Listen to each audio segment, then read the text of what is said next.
So this is part 2 of Photoshop और इसमें मैं तुम लोगों को बताऊंगा all about blending options and masking. So resources के लिए तुम्हें मेरे डिस्कॉर्ड सर्वर का लिंक नीचे डिस्क्रिप्शन में मिल जाएगा, तो उसको ज्वाइन करके तुम वहाँ से इस कोर्स में जितने भी रिसोर्सेज यूज़ हुए हैं और उसके अलावा भी कुछ हेल्पफुल रिसोर्सेज तुम्हें मिल जाएंगे डिस्कॉर्ड सर्वर पर। सो join the Discord server now.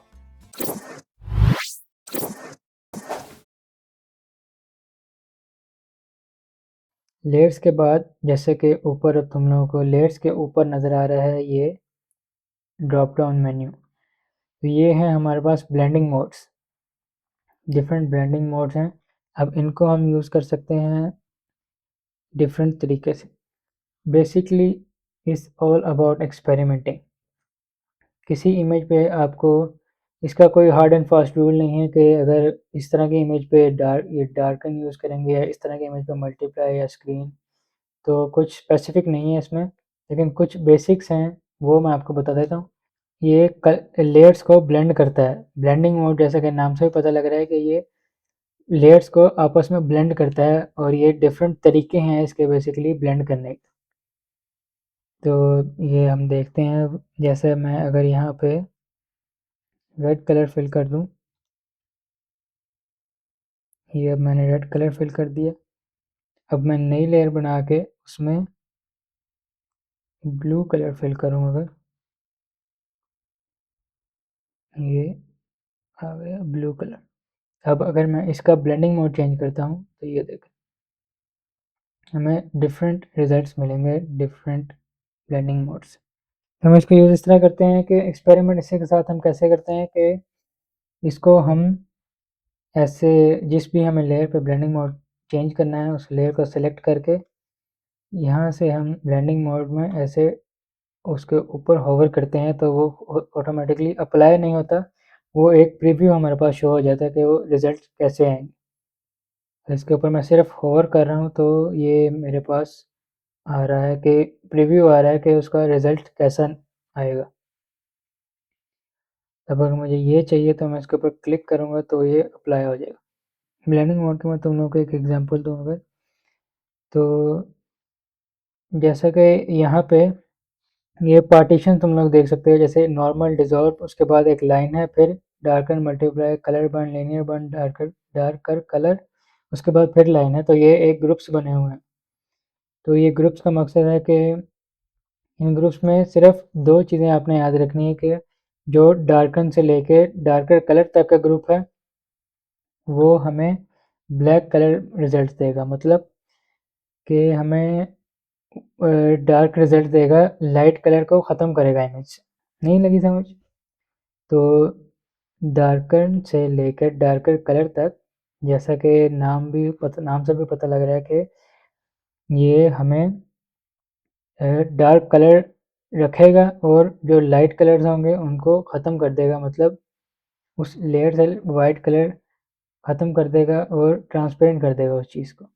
और जो नीचे वाला पोर्शन है लाइटन से लेके लाइटर कलर तक, वो इसका ऑपोजिट है, वो हमें लाइट कलर देगा और डार्क कलर को ख़त्म करेगा। कैसे, वो मैं दिखाता हूँ।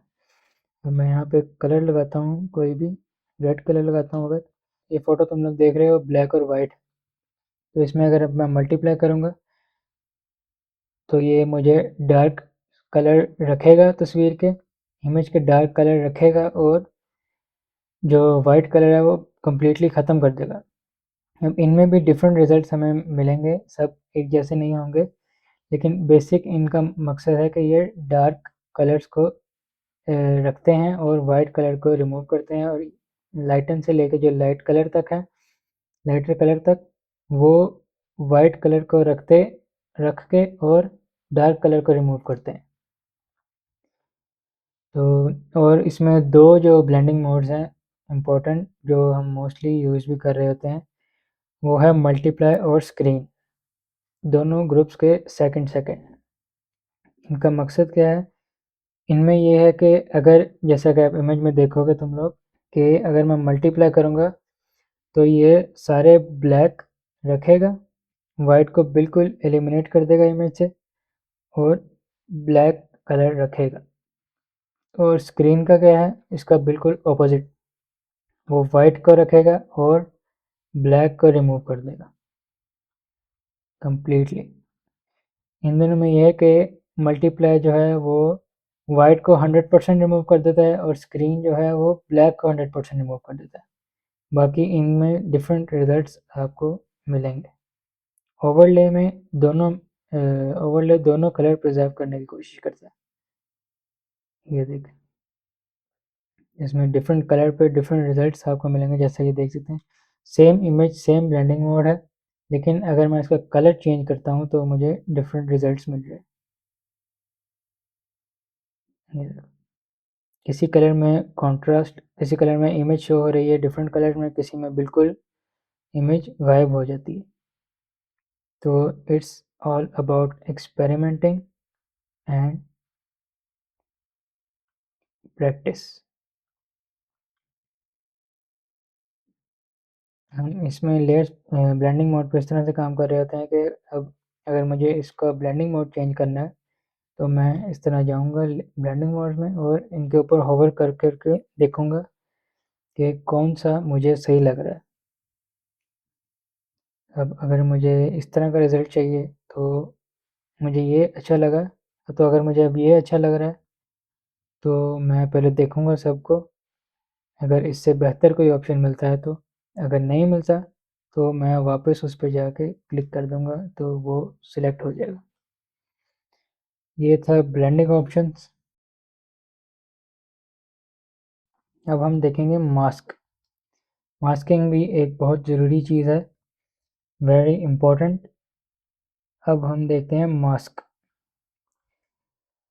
तो मैं सेम इमेज लाता हूँ वापस नॉर्मल ब्लेंडिंग मोड।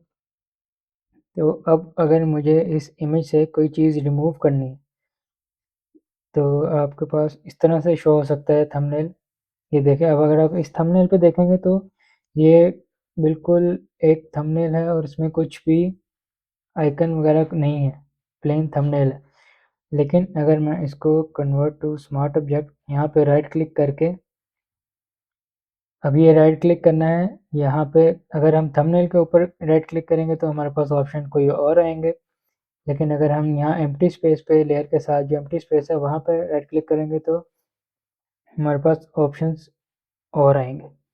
तो लेयर के साथ तुम लोगों ने राइट क्लिक करना है तो यहाँ पे आएगा कन्वर्ट टू स्मार्ट ऑब्जेक्ट। अब अगर मैं इसको स्मार्ट ऑब्जेक्ट करूँगा तो ये यहाँ पे एक छोटा सा आइकन आ जाता है। यहाँ पे आइकन आ गया तो इसका मतलब कि ये स्मार्ट ऑब्जेक्ट है। और स्मार्ट ऑब्जेक्ट क्या है?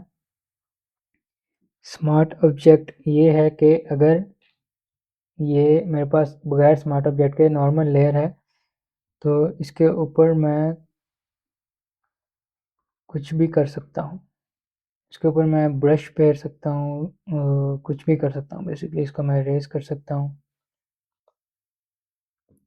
और इसको मैं बेसिकली इसके मैं कुछ भी कर सकता हूँ।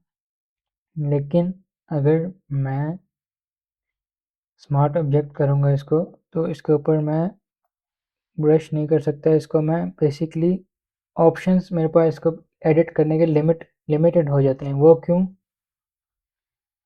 क्योंकि अगर अब मुझे इसको एडिट करना है तो मैं इसके थंबनेल पर डबल क्लिक करूँगा तो ये एक नया डॉक्यूमेंट खुल जाएगा, लेकिन ये नया कोई नया पेज खुल जाएगा एक, लेकिन ये सेपरेट नहीं है, ये उसी का हिस्सा है। ये वही इमेज एक अलग डॉक्यूमेंट में खुल चुकी है।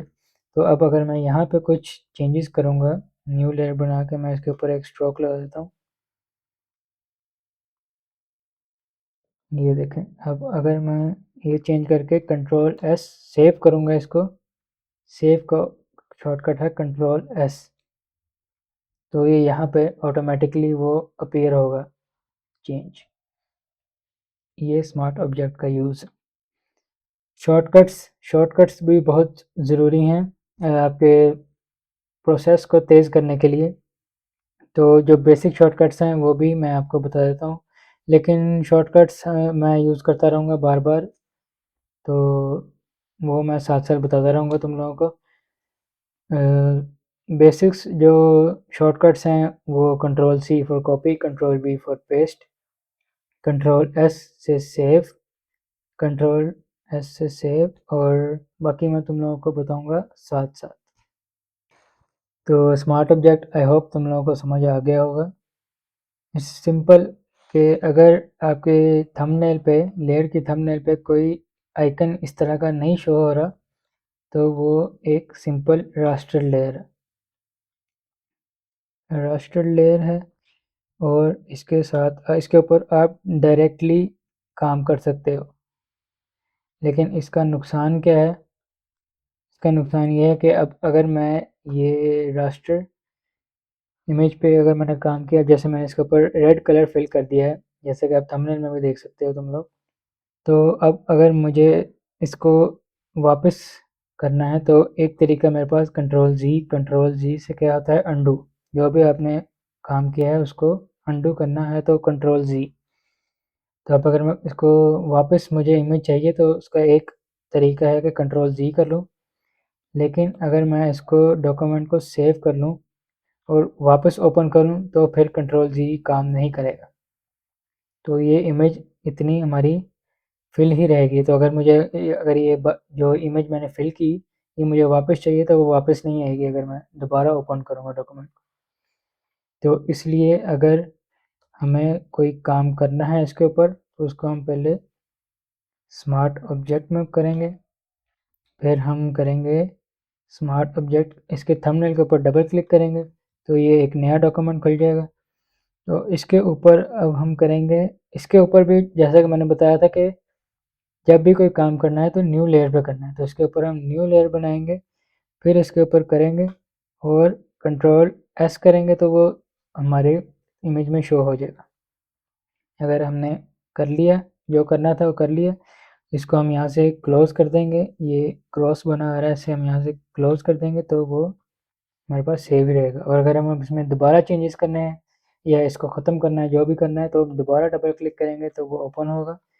उसके बाद हम इसको हटा सकते हैं, इसको एडिट कर सकते हैं, कुछ भी कर सकते हैं। और करके वापस से कंट्रोल एस मतलब सेव करेंगे तो वो वापस से उस हमारी ओरिजिनल फाइल में उसका इफ़ेक्ट होगा और वो सेव हो जाएगा। तो अब हम देखेंगे कि लेयर मास्क क्या होता है। लेयर मास्क है ये जो आपको यहाँ पे छोटा सा आइकन नज़र आ रहा है, ये स्क्वायर के सेंटर में सर्कल, ये है लेयर मास्क। लेयर मास्क अगर हम क्लिक करूँ, अगर मैं लेयर मास्क पे क्लिक करूँ तो ये मेरे पास जैसे कि इस पर ऑटोमेटिकली लगा हुआ था। तो अब अगर मैं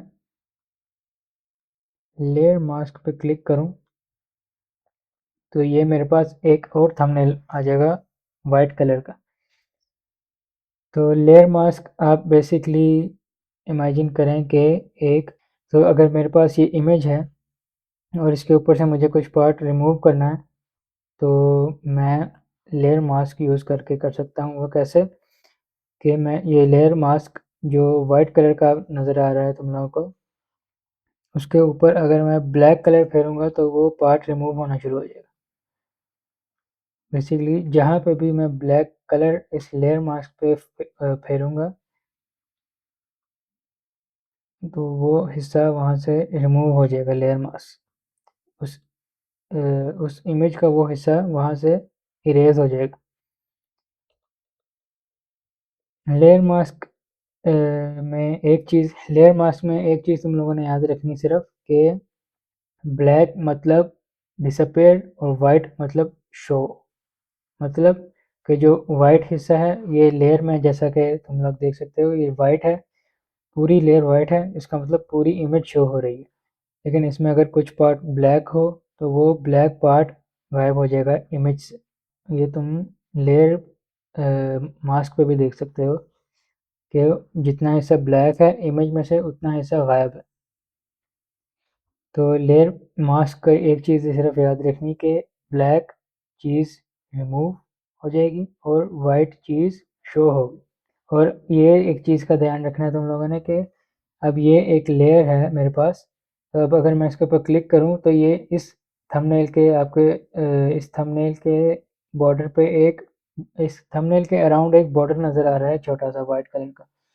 इसका मतलब कि ये इसका मास्क नहीं, ये लेयर सेलेक्ट है।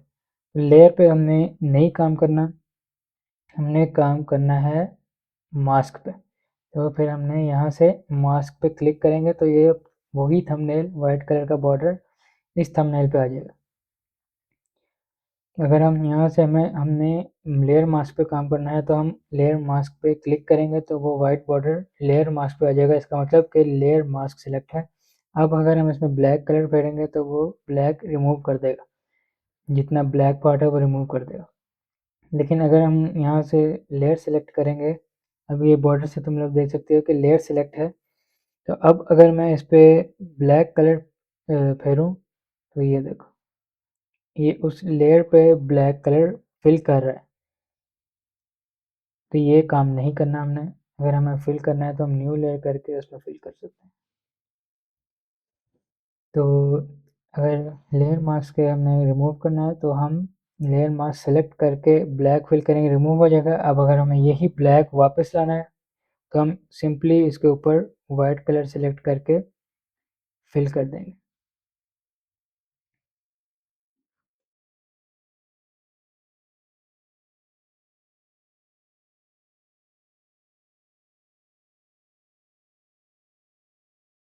तो इस लेयर में मैंने जैसे कि मास्क लगाया हुआ है तो जो एरिया ब्लैक है इस बॉक्स के बाहर वाला वो मेरे पास विजिबल नहीं है, और जो वाइट एरिया है वो मेरे पास विजिबल है।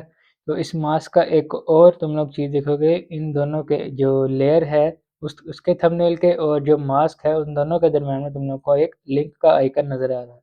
अगर मैं इसके लिंक के आइकन को क्लिक करूँ तो ये गायब हो जाएगा। अब ये लेयर और ये मास्क अलग अलग हो गए हैं। तो पहले अगर मैं इसको चेक करके, मतलब अगर ये लिंक का ऑप्शन शो हो रहा है, अब अगर मैं यहाँ मास्क को सिलेक्ट करके मूव करूँ तो ये पूरी लेयर मूव होगी, मतलब दोनों एक साथ मूव होंगे। या अगर मैं इस लेयर को सिलेक्ट करके मूव करूँ तो तुम लोग देखोगे मास्क और लेयर दोनों साथ मूव हो रही है। लेकिन अगर मैं इसको अनचेक करूँ, अब अगर मैं मूव करूँ, लेयर सिलेक्टेड है तुम लोग देख रहे हो। अब अगर मैं मूव करूँ तो सिर्फ इमेज मूव हो रही है मास्क के अंदर ही। मास्क वहीं पे है, ये स्क्वायर मास्क वाला, लेकिन जो इमेज है सिर्फ वो मूव हो रही है। अब इसको मैं बड़ा छोटा भी करूँ तो सिर्फ जो इमेज है वो मूव होगी, मास्क वहीं रहेगा। या अगर मैं मास्क सिलेक्ट करके मूव करूँ तो सिर्फ मास्क मूव होगा, तुम लोग देख रहे हो। यहाँ पे तुम लोग थंबनेल में भी देख सकते हो कि सिर्फ मास्क मूव हो रहा है, जो इमेज है वो वहीं की वहीं है। तो इस तरह से हम इसको अनलिंक करके अलग अलग भी एडिट कर सकते हैं। तो ये था मास्क का। और अब ये मेरे पास जैसे कि अगर मैं इसको रास्टराइज करूँ, तो अब अगर मैं इसको कन्वर्ट टू स्मार्ट ऑब्जेक्ट करूँ तो तुम लोग देखोगे मेरे पास ये जितना मेरे पास विजिबल है उतना ही मेरे पास लेयर में है। अगर मैं कंट्रोल दबा के क्लिक करूँ तुम लोग देखोगे मेरे पास ये लेयर इतनी ही रह गई है, और बाकी कहाँ गई, वो बाकी स्मार्ट ऑब्जेक्ट के अंदर जैसी थी वैसी ही स्मार्ट ऑब्जेक्ट के अंदर है। यहाँ पे अगर मैं इसको मास्क ख़त्म करूँ, ख़त्म नहीं बल्कि डिसेबल करूँ मास्क को, तो तुम लोग देखोगे मेरे पास पूरी इमेज यहाँ पे स्मार्ट ऑब्जेक्ट के अंदर उसी तरह सेव है।